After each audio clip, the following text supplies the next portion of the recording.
하나님의 말씀은 이사야 42장 9절 말씀을 보도록 하겠습니다. 이사야 42장 9절입니다. 보라, 전에 예언한 일이 이미 이루었느니라. 이제 내가 새 일을 고하노라.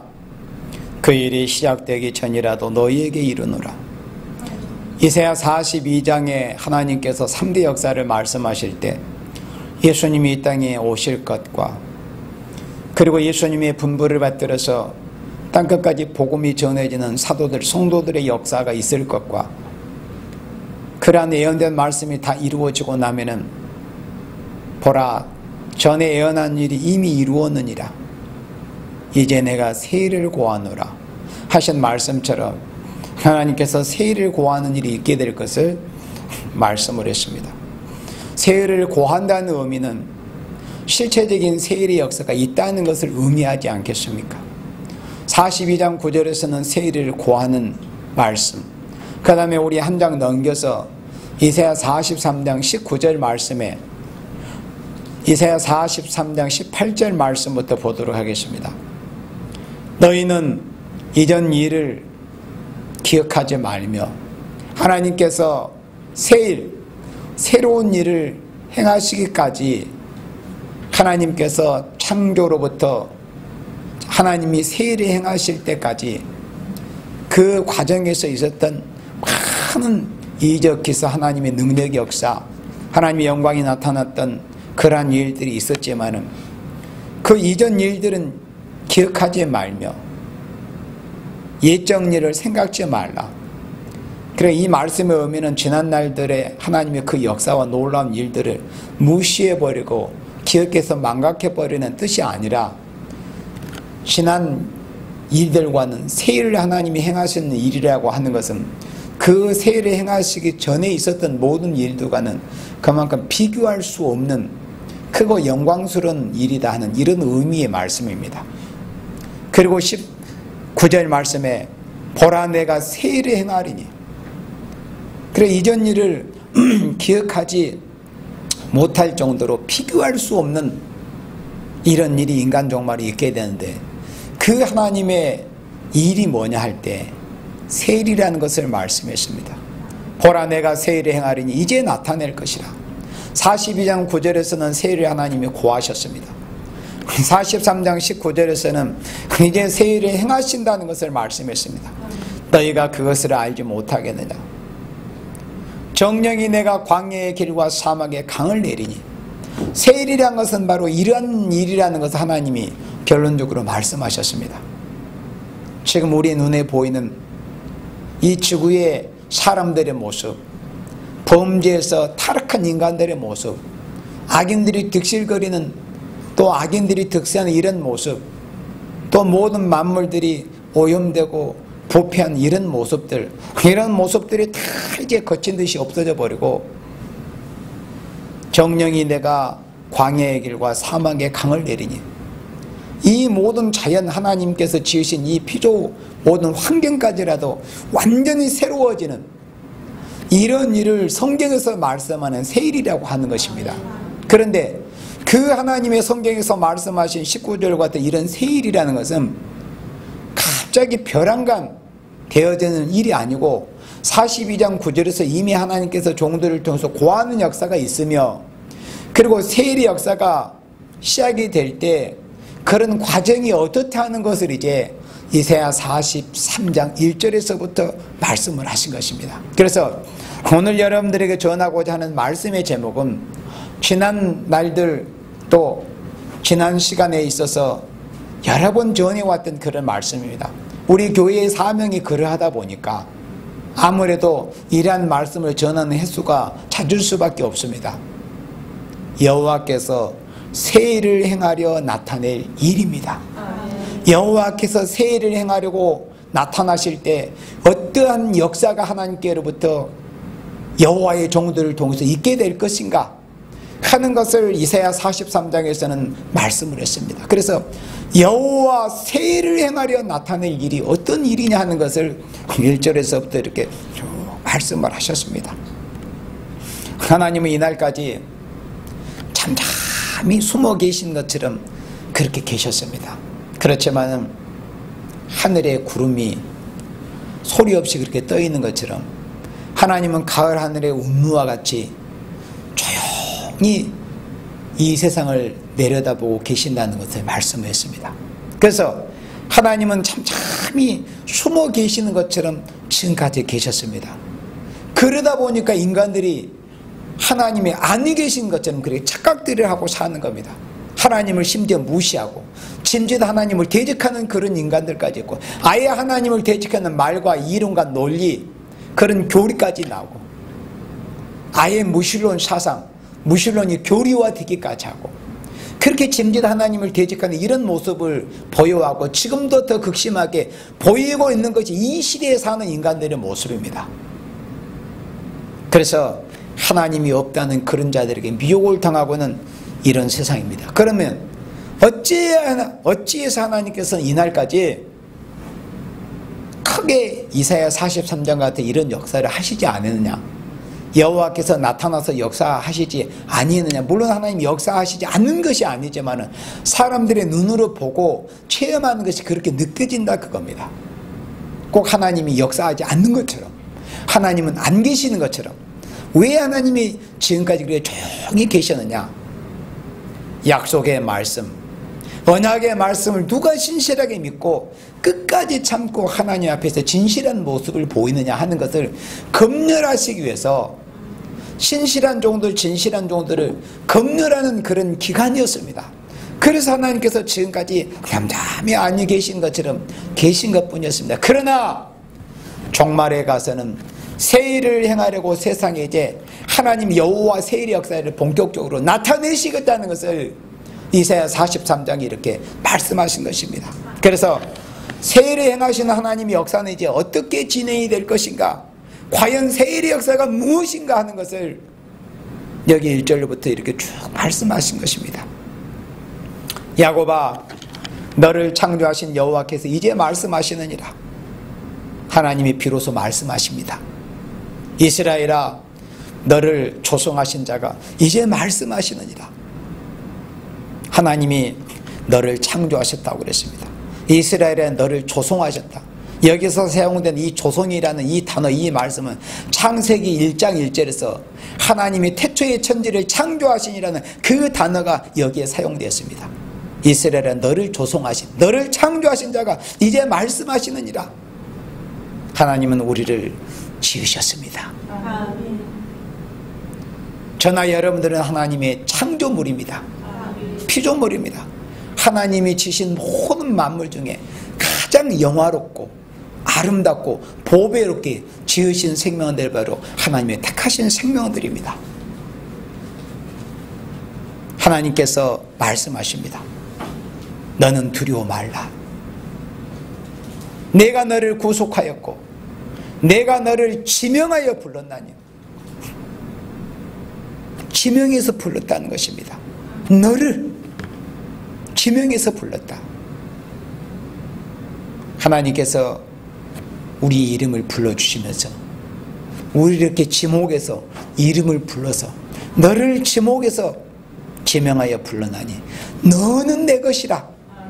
하나님이 나같이 이렇게 부족한 인생을 당신의 것이라고 말씀해 주시고 만 백성들 앞에서 하나님이 증명해 주시니 얼마나 감사한 일입니까?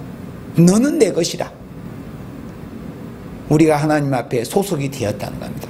우리는 하나님께 자녀의 권세를 받았습니다. 자녀의 권세를 받은 사랑하시는 생명들 중에서도 특별히 여호와께서 새 일을 행하시는 그 역사에 쓰실 종들은 또 택하신 종들 중에서 특별히 지명해서 부르시는 것입니다. 이렇게 존귀하게 쓰시기 위해서, 어떻게 존귀하게 쓰시기 위해서 이제 2절 이후에 본격적으로 부어집니다. 그래서 여호와께서 새 일을 행하려 하실 때 어떤 일, 어떤 역사가 있을 것이라는 것을 말씀할 때 2절로부터 3절까지의 말씀은 물과 불이 못당하게 역사하는 이런 역사가 있다는 것입니다. 이 역사가 하나님께서 보이시는 새 일의 역사라는 것을 말씀을 하신 것입니다.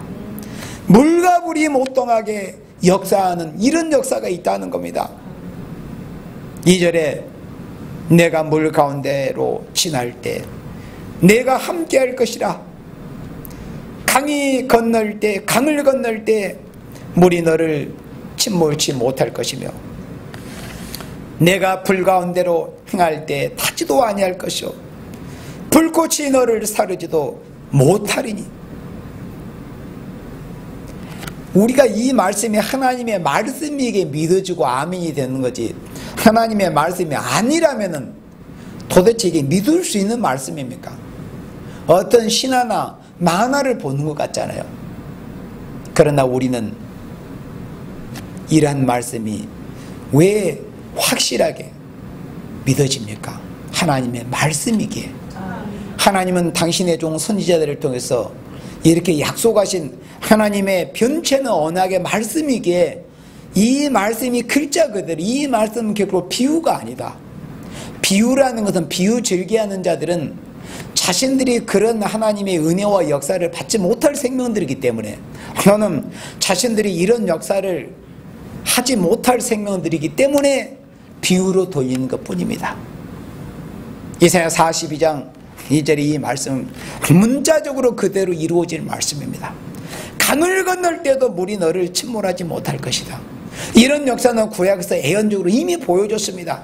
출애굽 역사 때 보여줬고, 또 이스라엘 백성들이 제사장 언약궤를 메고 있었던 그 제사장들이 발이 요단강에 잠기게 될 때, 그때 당시에 요단에는 홍수가 날 시기였습니다. 요단이 범람할 시기였지만은 제사장들이 하나님의 말씀에 순종해서 믿음으로 요단강에 발을 들일 때 위에서부터 흐르던 그 요단강물이 멈춰섰습니다. 그 역사가 그냥 된 것입니까? 그 역사에 쓰임받은 종이 누구였습니까? 하나님의 사람 모세 아닙니까? 이름대로 된 겁니다. 이름대로. 모세의 이름의 뜻이 뭡니까? 물에서 건져냈다는 뜻입니다. 이름이 중요합니다. 그래서 택하신 쓰실 종들은 새로운 이름을 주신다는 거 아닙니까? 그 이름의 사명을 했던 사람이 바로 모세입니다. 하나님의 백성을 건져내는 사명, 홍해를 가르고. 그러나 애국 군대는 이스라엘 백성을 따라왔다가 그 물에다 수장되고 말았습니다. 그러나 이스라엘 백성은 물에서 건져냄을 받았습니다. 그 역사에 쓰임받은 종이 누굽니까? 모세입니다. 저는 한두 달 전에도 그런 말씀을 전한 적이 있었지만은, 하나님께서 보배롭고 존귀하게 쓰실 종들은 그냥 데려다가 쓰시는 것이 아닙니다. 40년이라는 그 인고의 생활, 40년 동안 빚어낸 그 역경의 열매로 맺은 그 인격자인 모세를 통해서 이스라엘 백성들을 애굽에서 홍해 가운데서 건져냈어요. 그래서 이스라엘 백성들이 물에서 건져냄을 입었듯이 그와 똑같은 원리로 인간 종말에도 어떤 종이 물에 침몰을 당하지 않을 것인가? 어떤 종이 물의 피해를 당하지 않을 것인가? 모세가 그렇게 의기양양했던, 기세당당했던 모세였지만은 미디안 광야 40년에서 깎이고 깨어지고 부서질 때 그 인격을 통해서 하나님이 그 인격을 사용을 하신 것입니다. 인간 종말에도 마찬가지입니다. 그래서 물이 너를 침몰치 못할 것이며 불 가운데 불꽃이 너를 사르지도 못하리니. 엊그저께도 여러분들이 그런 말씀을 들었잖아요. 다니엘 3장에서 다니엘의 세 친구가 그 느부갓네살의 유혹 앞에 눈 하나 깜빡거리지도 않고 조금도 굽히거나 주눅들거나 두려워하지 않고 당당하게 느부갓네살이여, 느부갓네살이여, 그렇게 당당하게 지옥의 왕과 맞서는 모습을 보여줬습니다. 그렇게 백설불굴의 신앙에 지키려고 했던 그 생명들이 풀무불에 평일 때보다도 7배나 뜨겁게 달구었던 그 풀무불에 던져줬을 때도 거슬린 머리털 하나 거슬린 냄새가 나지 않도록 완벽하게 하나님이 지켜줬습니다. 그것이 인간 종말에 여호와 세일을 행하려 나타내실 때 사용하실 종들의 대표적인 역사였습니다.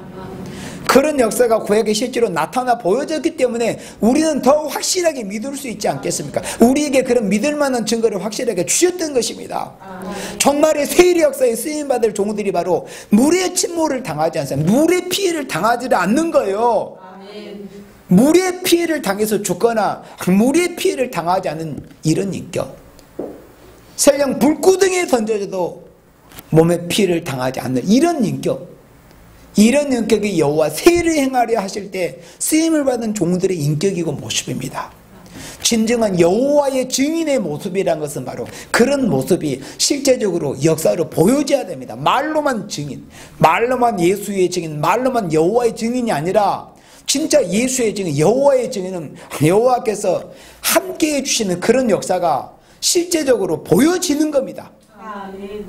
불꽃에 던져졌어도 물에 던져졌어도 조금도 피해를 당치 않는, 그러니까 어떤 피조 세력, 어떤 피조물의 피해를 당치 않는 인격이 여호와께서 세를 행하려 하실 때 쓰임을 받는 종들의 모습이라는 겁니다. 물과 불의 피해를 당치 않는다는 것입니다. 3절에 대전하는 여호와 내 하나님이요 이스라엘의 거룩한 자요 내 구원자입니다. 이런 말씀을 순수하게 그대로 읽으면서 웃음이 지어지고 엔돌핀이 솟아나고 막 감사하는 마음 막 솟구치잖아요. 야, 하나님이 도대체 내가 뭔데, 시편 기자의 그 대내임처럼 인생이 무엇이간데 저를 생각하시며 사람이 무엇이간데 저를 권고하시나이까.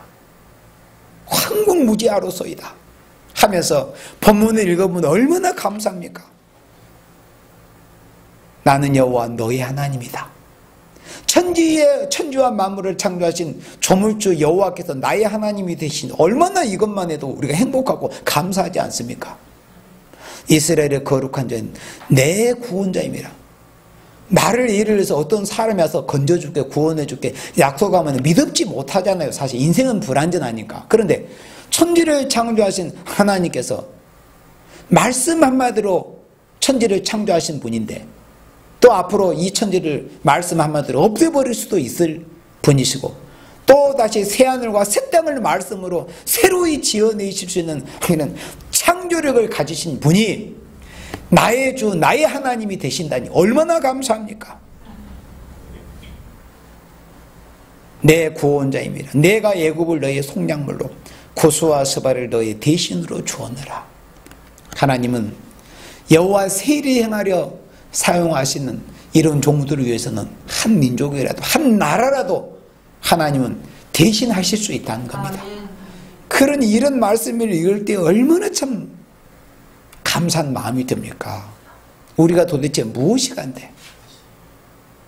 그러나 우리가 모세의 그런 과정을 통해서 볼 때 이런 인격이 하나님께서 보배롭고 존귀하게 보시기에, 하나님 눈에 보시기에 그런 인격이 이루어지는 결코 단순히 간단하게 하루아침에 이루어지는 그런 인격이 아니었으면 우리 믿음의 선전들의 그 여정을 통해서 우리는 분명히 볼 수 있습니다.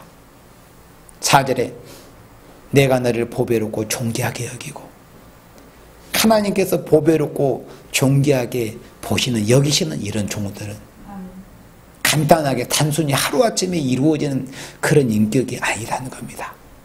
너를 사랑하였은즉 내가 사람들을 주어 너를 바꾸며 백성들로 내 생명을 대신하리니. 멸망할 자들 한 나라라도 한 민족이라도 수억 수십억이라도 사랑하시는 택하신 종들을 위해서는 하나님께서 대신하실 수 있다는 겁니다. 이렇게 존귀한 종들입니다. 왜 이렇게 존귀한 종들이냐? 바로 그 종들의 그 인격과 모습을 아주 줄여가지고 너무 간단하게 두 구절로 압축한 말씀이 있잖아요. 요한계시록 14장 4절 5절의 말씀입니다. 이들이 바로 입맞은 종들입니다. 이는 누가 맞습니까? 계시록 14장 4절 5절에 부합한 종들이 맞습니다. 입맞은 종들의 수는 정확하게 몇 명입니까? 14만 4천 명뿐입니다. 살아있는 자들이 이 땅에서, 사람 가운데서 땅에서 구속함을 받은 생명들이야. 육체로 돌아간 생명들, 혈육으로 돌아간 생명들이 아닙니다. 이 시대에 살아있는 종들은 육체가 살아있는 생명들. 계시록 14장 4절 5절 같은 이런 인격자들이기 때문에 하나님 보시기에 보배롭고 존귀하게 보이시는 이런 인격, 이런 종들이라는 겁니다. 가장 영광스럽고 존귀한 인격입니다. 요한계시록 14장 4절에 이 사람들은 여자로 더불어 더럽히지 않았습니다. 그 신앙의 정절을 지켰습니다. 오늘날 교회가 음료화돼가고 부패해 가는 모습을 보일지라도 결코 거기에 부합해서 휩쓸려서 세속화된 길을 가지 않고 정말로 다니엘의 세 친구처럼 백절불결의 절개를 지키면서 신앙의 정절을 지켰던 이런 종들입니다. 14만 4천. 그래서 하나님께서 보실 때 보배롭고 존귀한 종들이에요. 보배롭고 존귀한 종들. 보배롭다는 것은 그만큼 가치가 있다는 것 아닙니까? 정말 아무 사람이 아닙니다. 계시록 14장 4절 5절에. 그리고 정절이 있다. 정말 주님께 대해서만 신앙의 정절 하나만을 지키기 위해서 자기의 전생에 자기의 모든 것, 자기의 생명까지라도 주님 앞에 드렸던 이런 생명들입니다. 그러니 주님이 보실 때 얼마나 당신의 신부가 보배롭고 존귀하게 보이겠습니까? 어린 양이 어디로 인도하는지. 이 어린 양이 누굽니까? 예수님이 아니십니까? 어떤 특정 목사입니까? 어떤 특정한 주의 종입니까? 어떤 특정 연계자입니까? 어린 양이 어디로 인도하든지 따라가는 자입니다. 예수님께서 무엇에 근거해서 예수님의 말씀에, 여호와 하나님의 말씀에, 여호와 하나님께서 인도하신 대로, 어린 양 되시는 예수님께서 인도하신 대로 따라가는 자지 어떤 특정 인물, 사람, 연계자, 지도자, 인생을 따라갔던 자가 아닙니다. 이사야 26장에도 우리를 관할했던 주들이 많이 있다고 그래요. 그런 자가 되어서는 안 됩니다. 인간의 지배를 받아서는 안 됩니다. 우리는 주님의 다스리심만 받아야 됩니다. 어린 양이 어디로 인도하든지 따라가는 자며 사람 가운데서 구속을 받아 처음 익은 열매로 하나님과 어린 양에게, 하나님과 어린 양에게만 속한 자들입니다. 하나님, 여호와 하나님께만 속하고 어린 양 예수님께만 속한 생명이에요. 성령이 함께 하심으로 인해서 그 외에 그 어떤 다른 것에 소속이 되어서는 안 됩니다. 인물에 속하거나 어떤 교파에 속하거나 어떤 세력에 속하거나 어떤 교리 교파에 속한 것이 아닙니다. 여호와 하나님께 속하고 나를 위해서 십자가에서 죽으신 예수님께 속한 자들입니다. 그리고 그 입에 거짓말이 없어야 됩니다. 입만 열면 거짓말하고, 입만 열면 거짓말하고, 강단에 서서 입을 열면 3년 1개월은 지나갔다고 말하고, 입을 열면 뭐 누가 와서 역사한다고 이렇게 하고, 이게 다 거짓말들이요. 자기가 제일인 줄 아느니, 뭐 자기가 보이사라느니, 이런 거짓말을 하는 자들. 물론 도덕적인 거짓말을 해서도 안 돼요. 하나님이 금하셨잖아요. 거짓 증거하지 마라. 그런데 거짓말 중에서 가장 두렵고 무서운 거짓말이 뭡니까? 하나님의 말씀을 거짓말하는 겁니다. 거짓말을 하는 자들 큰일 납니다. 쇠붙이 칼로는 한 사람 두 사람을 죽일 수 있지만 입술을 가지고 하나님의 말씀을 거짓말하는 자들은 수억, 수십억, 수백억도 죽일 수 있습니다. 그 입에 거짓말이 있고 흠이 없는 자들이에요. 이런 인격자들이기 때문에 여호와께서 보시기에 보배롭고 존귀하다 이겁니다. 이런 종들에게 하나님이 청량하셔가지고 인을 쳐주셔가지고 이사야 43장의 말씀처럼 이는 물과 불의 피해를 당치 않는 이 세일의 역사에 쓰임을 받게 하십니다. 사용하신다 그겁니다. 다시 본문으로 돌아옵니다. 이사야 43장 5절에 두려워 말라 내가 너와 함께하여. 그러니까 요한계시록 14장 4절 5절과 같은 이런 신앙과 이런 인격을 가진 종들이기 때문에 하나님께서 보시기에 보배롭고 존귀하게 보이시는 거예요. 그러니까 하나님께서 하나님 여호와께서 책임지고 내가 너는 절대적으로 보호해주마, 지켜주시마, 이걸 약속하신 거예요. 선지자를 통해서. 두려워하지 마라. 아무에게나 하나님이 두려워하지 말라고 하시겠습니까? 하나님이 보증하실 만한 종들이 있습니다. 하나님이 보증하실 만한 생명이 있는 겁니다. 하나님께 대해서 절개를 지킨 생명들, 주의 이름의 영광을 해서 자기의 모든 것, 생명까지라도 드리고자 하는 그런 중심과 사상과 신앙을 가진, 그런 소유와 사상을 가진 이런 종들에 대해서 이걸 보장해 주신다는 것이지, 이름만 주의 종, 이름만 그리스도인들에게 다 해당되는 말씀이 아닙니다. 두려워 말라. 내가 너와 함께하여 내 자손을 동방에서부터 오게 하며 서방에서부터 너를 모을 것이며, 5절로 7절까지의 말씀은 여호와께서 세례 행하려 나타내실 때 어떤 역사가 있을 것이냐 하는 것을 말씀할 때, 5절로 7절의 말씀은 동방과 서방을 중심한 역사라는 것을 말씀했습니다. 이 말씀이 오면은 하나님의 마지막 역사, 세례 역사의 그 출발, 그 역사의 출발은 물론 해도는 편 계시록 7장 2절 말씀대로, 또 이사야 24장 말씀대로 동방 해도는 편의 시작은 됩니다. 그러나 동방에서 역사가 시작이 되고 동방에서 진행이 되고 동방에서 다 마친 것이 아니고, 시작은 동방에서 되고 그 역사가 이제 서방에까지 건너간답니다. 그래서 동방과 서방을 중심한 역사가 여호와 세례 역사입니다. 하나님의 말씀대로 되는 겁니다. 하나님의 종말의 역사는 동방을 중심하는 동시에 서방으로 건너간다는 것을 말씀을 한 겁니다. 6절에 내가 북방에게 이르기를 놓으라, 남방에게 이르기를 구류하지 말라. 북방, 철의 장막 속에 이 시간도 우리의 동포들과 또 우리 그냥 지하 성도들, 주님의 피로 값주고 사신 우리 믿음의 형제 자매들이 이 시간도 얼마나 탄식하며 피맺힌 그런 기도를 하고 있습니까? 주님 다시 오셔가지고 그들이 영육간에 완전히 해방받기를. 그래서 북방에게 이르기를 놓으라고 하는 거예요. 이게 입맞은 종들이 일어나서 물가불이 피해를 당치 못한 이런 역사를 할 때, 그때 비로소 북녘장의 철의 장막 속에 있는 지하 성도 양떼들이 그때 비로소 해방을 받게 되는 겁니다. 그리고 남방이 이르기를 구류하지 말라. 남방 세력들, 이 남방, 북방과 대주서 이 남방에서 얼마나 자유롭게 정치적인 자유, 또 신앙의 자유, 하는 말로 사상의 자유를 누리고 있습니까? 그러나 실상은 교권에 구류돼서 묶여서 속박을 당해서 잘못된 종교, 잘못된 신앙, 잘못된 교리에 묶여가지고, 혹은 사람에게 속해 있고, 또 혹은 잘못된 교리에 속해 있고 잘못된 교권에 속해 있는 이런 자들에 대해서 구류하지 말라. 거짓 선지 교권에 대해서 구류하지 말라는 것을 경고하고 선포하면서 하나님의 택한 백성을 이끌어내서 해방시키는 이런 역사가 있을 것을 말씀을 한 겁니다. 내 아들들을 원방에서 이끌며 내 딸들을 땅끝에서 오게 하라. 7절에 얼마나 반가운 말씀입니까? 7절 우리 다 같이 합독합니다. 무릇 내 이름으로 일컫는 자 곧 내가 내 영광을 위하여 창조한 자를 오게 하라.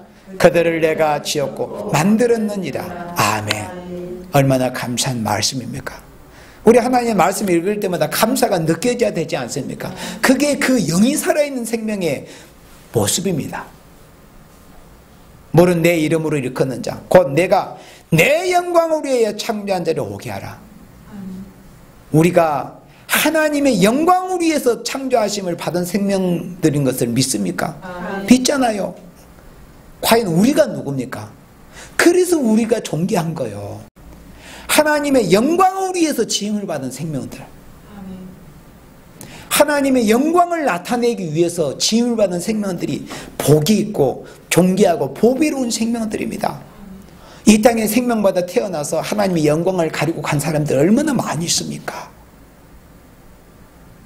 자신이 그리스도인이라면서 하나님의 백성이라면서 주의 종이라면서 하나님의 영광 가리우고 눈살 찌푸리게 하고, 하나님의 영광을 위해서 창조한 자를 오게 하라. 그들을 내가 지었고 만들었느니라. 오직 영광을 위해서 택한 자들은 동방과 서방과 땅끝에서 돌아온다는 겁니다. 하나님의 영광을 위해서 징을 받은 생명들이 하나님께서 사용하시는 여호와 세일의 역사에, 그 역사가 동방에서부터 시작이 될 때 이 역사가 서방으로 이제 건너갑니다. 그때 하나님의 영광으로 해서 지음을 받은 생명들이 다 말씀을 듣고 돌아오는 이런 역사가 있게 된다는 것입니다. 그래서 여호와 세일의 역사는 동방과 서방을 중심한 역사다.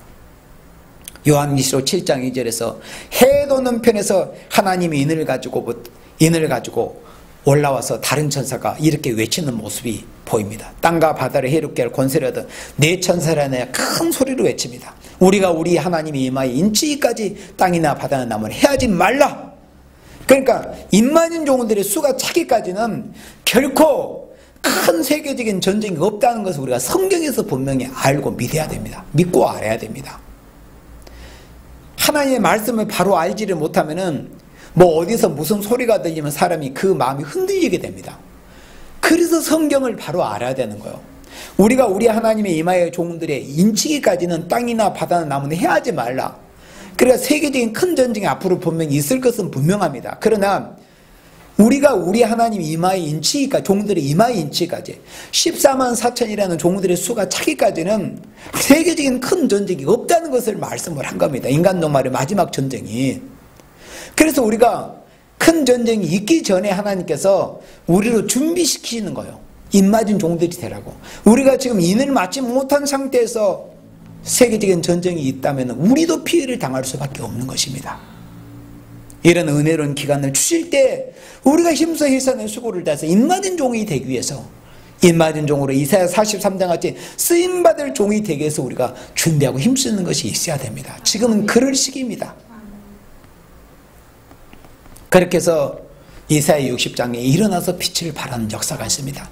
캄캄함의 만민을 가리고 어둠이 땅을 뒤덮는, 계시록 9장 2절 같은 해와 공기가 어두워진 캄캄한 미혹의 감이 온 세상을 덮고 있고, 마태복음 24장 4절, 마태복음 25장 4절로 5절의 말씀처럼 다 졸며 자고 있는 이런 모습을 보고 있을 때 일어나서 빛을 발하는 이런 역사가 동방 땅끝 해돋는 편에서부터 있게 되는 것입니다.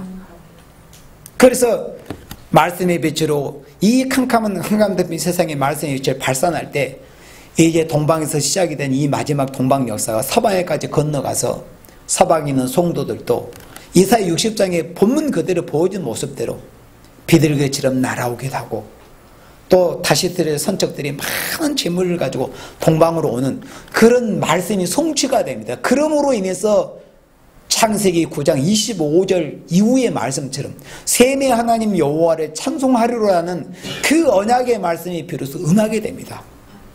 그리고 야벳은 먼저는 처음에는 셈의 장막보다 창대하긴 하나 결국 마지막 때는 이 야벳을 창대케 하시긴 하시지만은 결국 마지막에는 셈의 장막에 거하게 하신다는 그 말씀이 인간 종말의 이 동방 역사를 통해서 이루어지게 되는 것입니다. 야벳이 창대하긴 했어요. 지금까지 이 백인 정도 서양 이 민족이 얼마나 창대했습니까? 사도행전 16장에서 하나님께서 사도 바울에게 너 여기서 복음 전하는 것을 중단하고 마케도냐 유럽으로 건너가라. 그 말씀에 순종해서 복음이 유럽으로 건너가게 됐습니다. 그때부터 유럽의 역사가 바뀌게 된 것입니다. 그때부터 지금까지 인류의 문명과 기술을 선도했습니다. 실제적으로 하나님의 말씀대로 창세기 9장 말씀을 이루기 위해서. 그러나 마지막은 어떻다고 했어요? 야벳이 셈의 장막에 깃들게 된 이런 역사가 있다는 것. 이 역사가 마지막 세일의 역사예요. 동방 역사입니다. 그 역사에 사용을 하시겠다는 것입니다. 그렇게 해서 학개 2장 7절 말씀에서 이런 말씀이 있습니다. 또한 만국을 진동시킬 것이며 만국의 보배가 이르리니, 이제 이사야 60장의 말씀처럼 일어나서 빛을 발하는 이런 동방 역사가 동방에서 시작이 될 때 그 말씀의 빛을 받고서 서방의 사람들이 이제 준비된 그런 성도들이 만국의 보배를 가지고 이제 여호와의 성전을 향해서 나오는 이런 일이 있다는 겁니다. 내가 영광으로 이전에 충만케 하리라. 만군의 여호와의 말이니라. 은도 금도 내 것이다. 열방의 재물이 들어오는 모습이 이사야 60장 학개 2장 7절과 같이 이루어지게 된다 한 것입니다. 그 다음 다시 본문으로 돌아와서 이사야 43장 10절 보도록 합니다. 나 여호와가 말하노라. 너희는 나의 증인. 여호와께서 이렇게 말씀하십니다. 너희는 나의 증인이다. 너희는 여호와의 증인이다. 그래서 오늘날 이 왕국회관이나 이런 사람들 보면 자신이 여호와의 증인이라고 이렇게 하지 않습니까? 그러나 성경 말씀이 부합하지 않으면 말하는 것은 물론 자유겠지만 자신의 말에 책임이 따르지 않습니까? 그런데 여호와의 증인이 아닌데 증인이라고 하면 나중에 하나님의 큰 심판을 받게 되겠죠. 그렇다면 여기 10절에서 나 여호와가 말하느라 너희는 나의 증인. 그러면 여기서 너희를 누구를 지금 대상으로 말씀하는 겁니까? 이사야 43장 1절로부터 쭉 이렇게 말씀해온 이런 과정을 통해서 그 말씀에 부합된 종들 증인에게 이렇게 너희는 나의 증인이라 이렇게 말씀하고 있어요. 그럼 이 증인들의 모습이 역사가 어떤 모습이 보여졌습니까? 2절 이후에 물이 침몰치 못했어요. 불꽃이 사르지 못했습니다. 어떤 피조물의 피해도 당하지 않았습니다. 육체가 실제로 죽지 않는 이런 모습이 보여졌습니다. 이런 증거와 모습을 보이는 것이 누굽니까? 여호와의 증인이라고 하는 것입니다. 이사야 43장에서 말씀하는 여호와의 증인이 나왔습니까? 안 나왔습니까? 아직 안 나왔습니다. 그 여호와의 증인은 요한계시록 11장 3절에 내가 나의 두 증인에게 권세를 주리니 저희가 굵은 베옷을 입고 1260일을 예언하리라. 그래서 이사야 43장 같은 여호와의 증인은 1260일만 이 땅에 존재합니다. 1260일만. 증인으로서 역사하는 증거하는 기간이 1260일 뿐입니다. 1260년이 아니에요.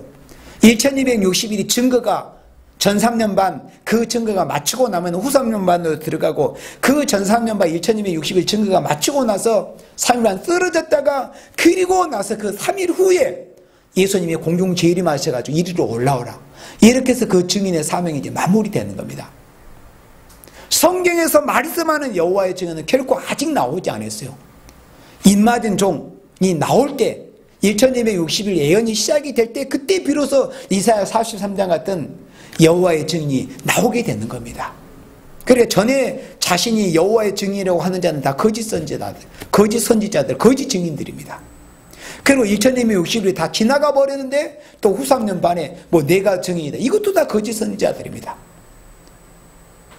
증인은 하나님께서 예언케 하신 그 법적인 기간 내에 하나님께로부터 증인의 권세를 받아가지고 1260일을 증거하고 활동하는 종들이 두 증인 14만은 여호와의 증인이다 하는 것입니다.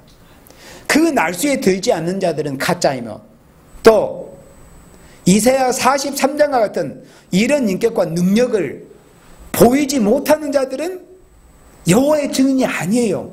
물의 피해를 당해서 죽어버렸거나 불꽃의 피해를 당해서 죽어버렸다면 그건 여호와의 증인이 아닙니다. 하나님의 말씀은 순수하게 글자 그대로 보면 됩니다. 43장 11절에 나하고 나는 여호와라. 나 외에 구원자가 없느니라. 그래서 여호와만 바라보라는 겁니다. 여호와는 앙망이야 40장 31절처럼 세임을 받는다는 겁니다.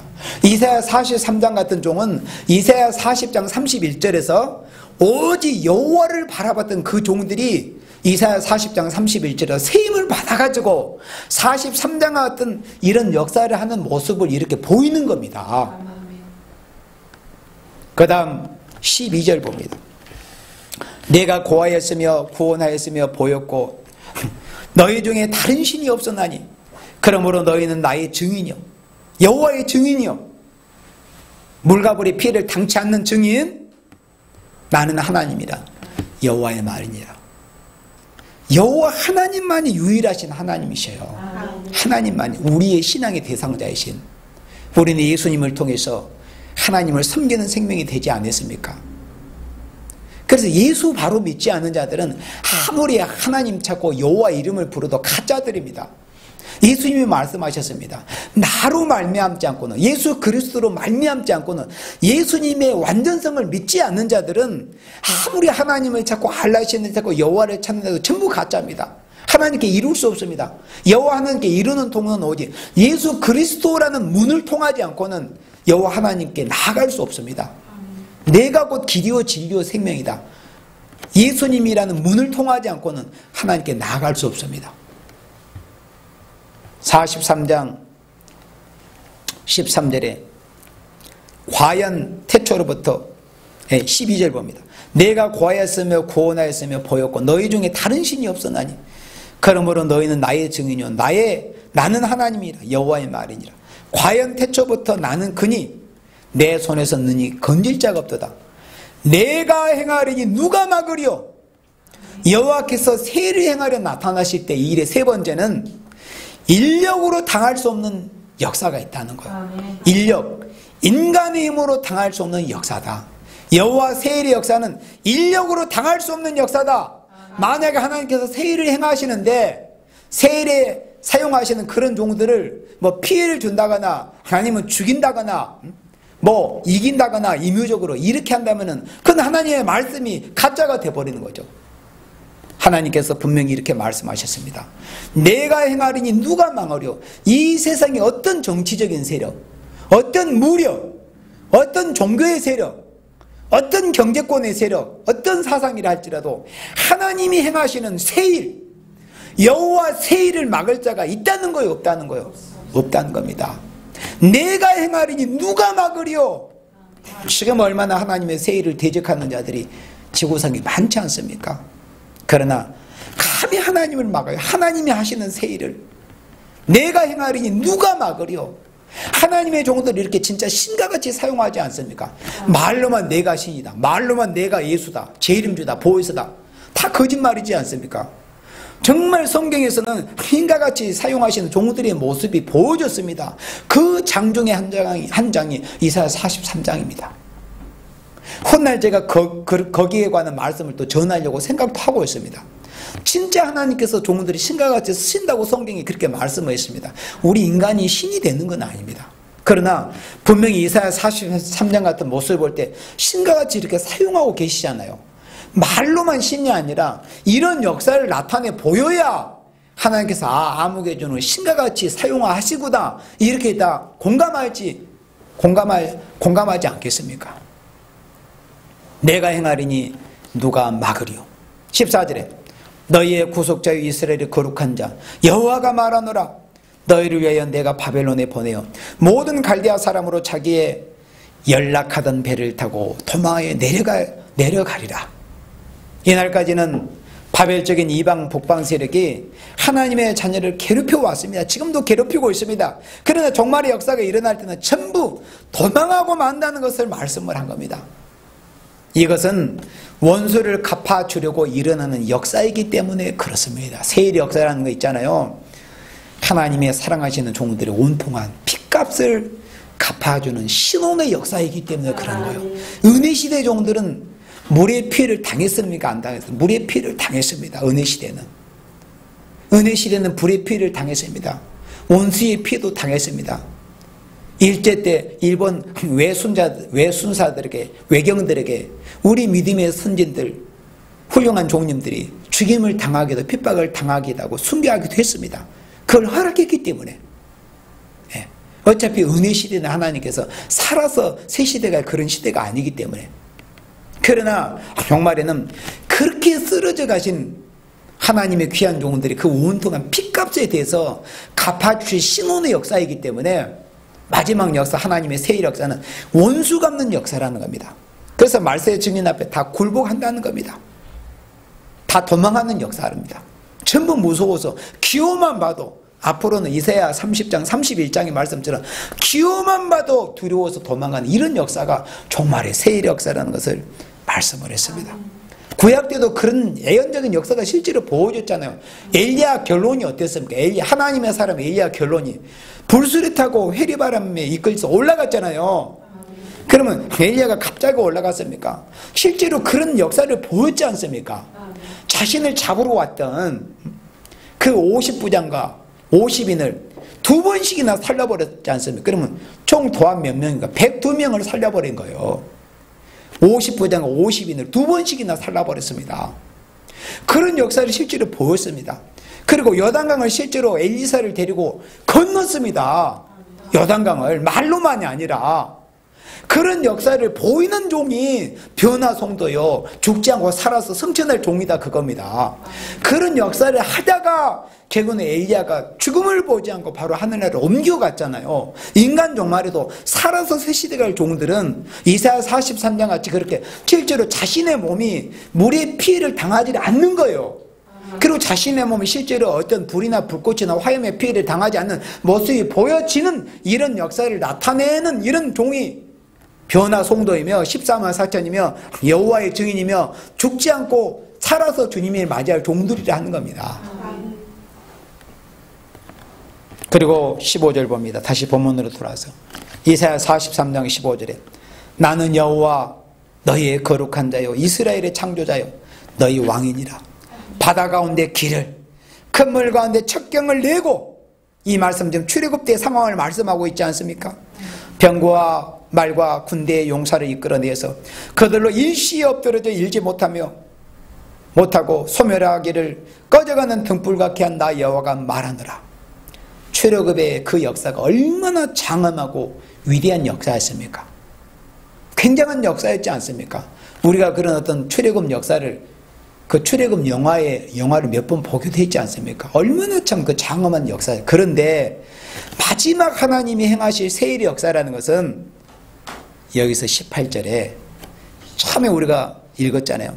너희는 이전 일을 기억하지 말며. 그러니까 출애굽 역사를 아예 잊으라는 이런, 그러니까 말씀의 의도를 알아야 돼요. 그걸 무시하거나 아예 망각하라는 뜻이 아니라, 너는 이전 일을 기억하지 말며 예전 일을 생각하지 말라는 것은 마지막에 행하실 이사야 43장 같이 행하실 세일의 역사는 출애굽 역사나 또는 출바벨론 역사나 그런 역사는 정말 비교할 수 없는 엄청나고 장엄하고 큰 세계적인 역사이기 때문에 그런 출애굽 역사나 출발배운 역사 비교하지 말라 이런 뜻입니다. 그걸 무시하고 잊어버리는 뜻이 아니고, 종말의 역사, 세일 역사는, 출애굽 역사는 한 민족을 들어서 보신 역사는 부분적인 역사였어요. 예언적인 역사이니까 출바벨론 역사도. 그러나 마지막 역사는 이 역사가 한 민족인 한 나라나 몇 명이나 몇 명의 교파에 국한된 역사입니까? 아닙니다. 초교파적인 역사요, 초민족적인 역사입니다. 온 세계적인 역사다, 그런 말씀입니다. 출애굽 역사는 예언적인 한 표적입니다. 그러나 종말의 역사는 완전히 끝을 맺는 세일의 역사이기 때문입니다. 예언적인 역사에서 홍해를 건넜던 이스라엘 백성은 광야에서 온망불평하다가 다 쓰러졌지 않습니까? 그러나 이 마지막 역사는 죽음을 보지 않고 쓰러지지 않고 환난과 재앙과 심판을 면하고 새 시대를 건설하는 세일의 역사입니다. 이 마지막 역사는. 자, 우리 학개 2장 21절 봅니다. 학개 2장 21절에 하나님께서 학개 선지자를 두고 이렇게 말씀했습니다. 바벨론 포로에서 돌아온 하나님의 종들로 하여금 처음에 성전 재건 시도가 그 다음에 그 대적들의 해방으로 인해 중지됐습니다. 그래서 15년 동안 아무런 손도 쓰지 못하고 힘 빠지고 맥 빠지고 자기 일에만 바쁘고 자기 집에만 완벽한 집 꾸미는 데만 바빴던 그런 생명들에게 하나님이 학개와 스가랴를 격동을 거룩한 흥분을 주셔가지고 잠들어있는 종들을 일깨우셨습니다.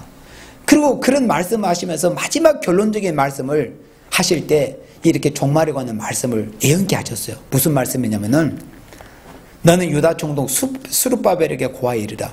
내가 하늘과 땅을 진동시킬 것이요. 그러면 오늘날도 자칭 스룹바벨이라는 사람도 있고 자칭 순이라는 사람도, 이런 사람도 있잖아요. 그렇다면 아까 말씀처럼 이사야 43장 같은 이런 그 인격과 그런 능력과 그런 몸에서 나타나 보이는 이런 역사를 보이란 말이에요. 보이면 인정해 줄게. 물론 우리가 인정한다고 해서 되는 게 아니고 하나님 인정하시겠지만 하나님의 나라, 하나님의 일은 말로 되는 게 아니에요. 나타내 보여준 인격과 역사, 능력을 통해서 나타내 보여야 하는 겁니다. 그래서 거짓 선지자는 그걸 못하기 때문에 모든 걸 비유로 돌리고 또 하나님의 이 날수까지 고문율처럼 줄였다 누렸다 그렇게 하는 겁니다. 스룹바벨의 역사가 어떤 역사입니까? 여기서 말씀한 대로 내가 하늘과 땅을 진동시킵니다.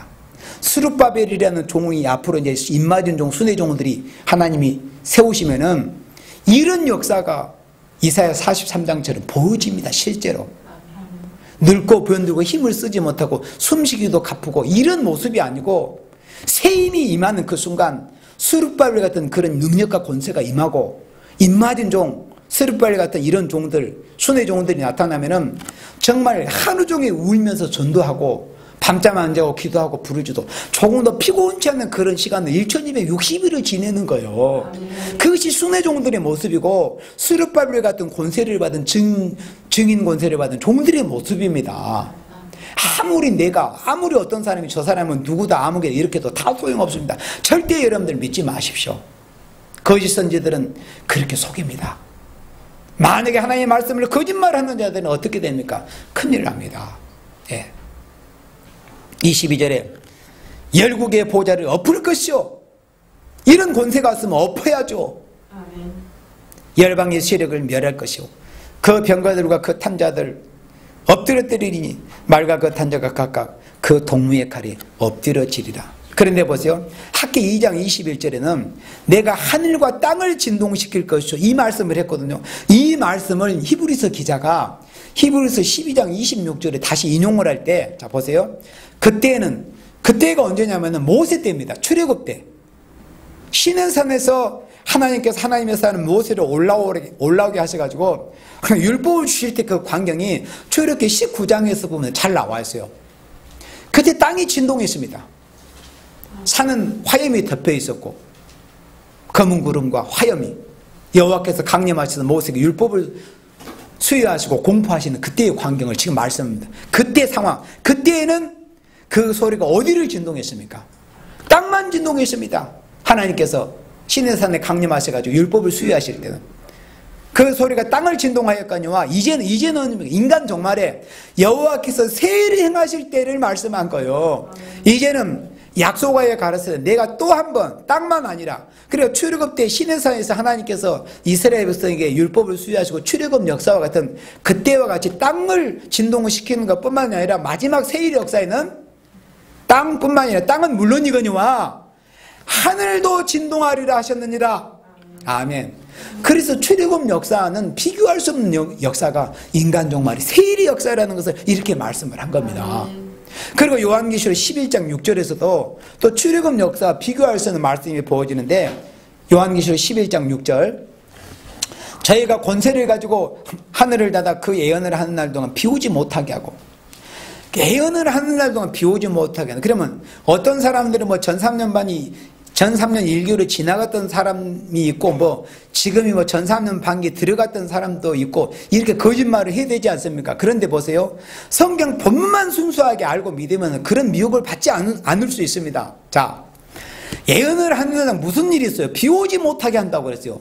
비 오지 못하게 한다는 은혜 시대에 사도행전 2장에서 오순절날 이름에 성령께서 강림하셨단 말이에요.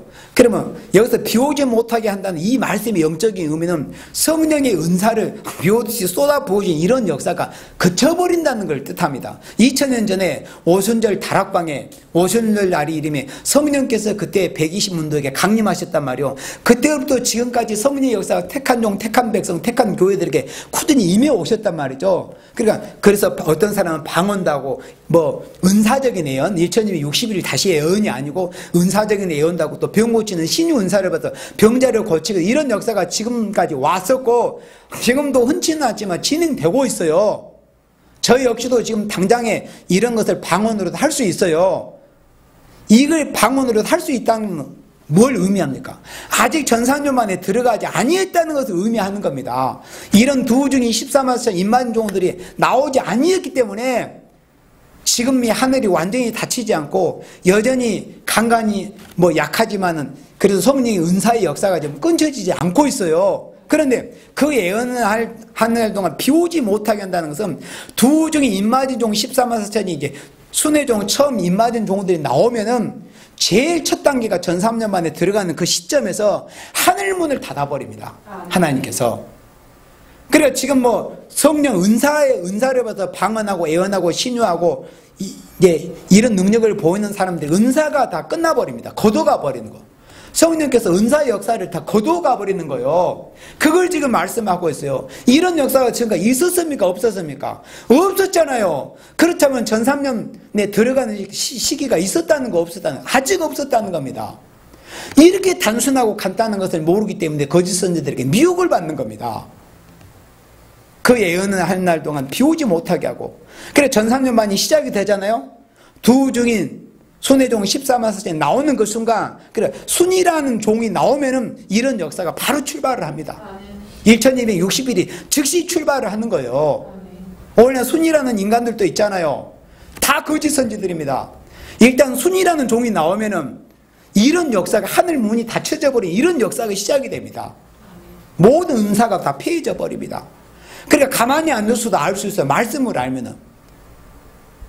그 예언을 한 날 동안 비 오지 못하게 또 권세를 가지고 물을 변화에 피되게 하고 그러면 자신이 어떤 역사를 받았다.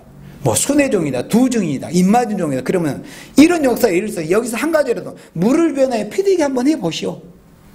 할 수 있을까요, 그들이? 없죠. 왜? 거짓 선지이기 때문에.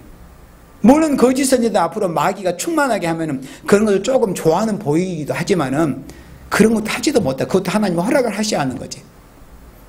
물을 변화에 피디게 하고, 그리고 이 순회종, 두중이 입맞은 종들이 나오면은 아무 때든지 있잖아요. 아무 때든지 시도 때도 없이 내가 어제 언제 역사했어. 지난날 추억을 되뇌는 게 아니에요. 어제 했으면 오늘 또 할 수도 있고 내일 또 할 수도 있어. 1260일 기간 동안에 아무 때든지 원하는 대로 여러 가지 재앙으로 땅을 치게 됩니다. 모세는 그 횟수가 국한됐어요. 10가지 재앙에 하나님이 국한을 시켜놨어요. 그때는 완전 역사가 아니고 예언적인 역사이기 때문에. 그러나 종말의 역사는 출애굽 때와 비교할 수 없다고 했잖아요. 모세 때와 비교할 수 없는 역사가 세일의 역사인데, 이때는 그 횟수가 무한정입니다. 원하는 대로 몇 차례 원수들이 대적하면 몇 수십 차례 살라버릴 수도 있습니다. 또 필요하다면 몇 차례 물을 변해 피가 되게 할 수도 있고, 그리고 여러 가지 재앙으로 땅을, 그러니까 하는 말로 자유권세가 부여됩니다. 자유로운 권세가. 그런데 오늘날 보세요. 뭐 두중이라고 하는 사람들, 순회종이라고 하는 이런 사람, 무슨 입 맞았다고 하는 사람들, 뭘 받았다고 하는 사람들, 이런 능력과 역사를 나타내 보일 수 있습니까? 없습니까? 없다면 그들이 거짓 선지입니다. 없다면은 다 거짓 선지들입니다. 그래서 진리를 알아야 됩니다. 진리가 여러분들을 자유케 해줍니다. 자, 결론적으로 하나님은 세일을 고하는 일이 있습니다. 지금 하나님이 사랑하시는 종들을 통해서 세일을 고하게 하십니다. 세일을 고하는 일이 있고, 그리고 세일을 행하는 때가 있습니다. 42장 9절에는 고했습니다. 43장 19절에서 행한다고 했습니다. 그 행하실 때 들으시는 종들의 그 역사의 모습이 43장에서 오늘 여러분들이 들으신 것처럼 보여졌습니다. 그러므로 세일을 행하시는 하나님께 축복을 받을 자는 세일을 고하고 애언을 지키는 자들입니다. 아멘. 하나님이 세일을 행하실 때 누가 과연 복을 받게 될 것인가? 세일을 고하는 애언을 믿고 지키는 자, 곧 애언의 말씀을 읽고 듣고 지키는 생명들이 복 있는 생명들입니다. 이제 이사야 43장 같은 그런 하나님께서 세일을 행하시는 이런 역사가 이제 멀지 않는 것 같습니다. 물론 우리가 그날과 그 시는 절대 알 수는 없습니다. 그러나 세상의 모든 되어지는 일들이 그 날과 그 시는 가까워졌으면 알 수는 있잖아요. 그 날과 그 시는 절대 모른다고 그랬어요. 알려고 하지도 말고, 그럴 시간 있으면 열심히 회개하고, 그럴 시간 있으면 열심히 성경 본문 열심히 읽고 기도하고 전도하고 하세요. 날짜 계산하는 그런 시간에. 그래서 세일을 고하는 예언의 말씀을 우리가 읽고 듣고 지켜서 정말 하나님께서 말씀하신, 예수님께서 말씀하신 예언의 말씀을 읽고 듣고 지키라고 하신 그 말씀을 우리가 잘 읽고 듣고 지켜서 정말 세일의 역사에 보배롭고 존귀하게 쓰임을 받을 수 있는 여러분들이 다 되시기를 주님의 이름으로 축복합니다. 아멘.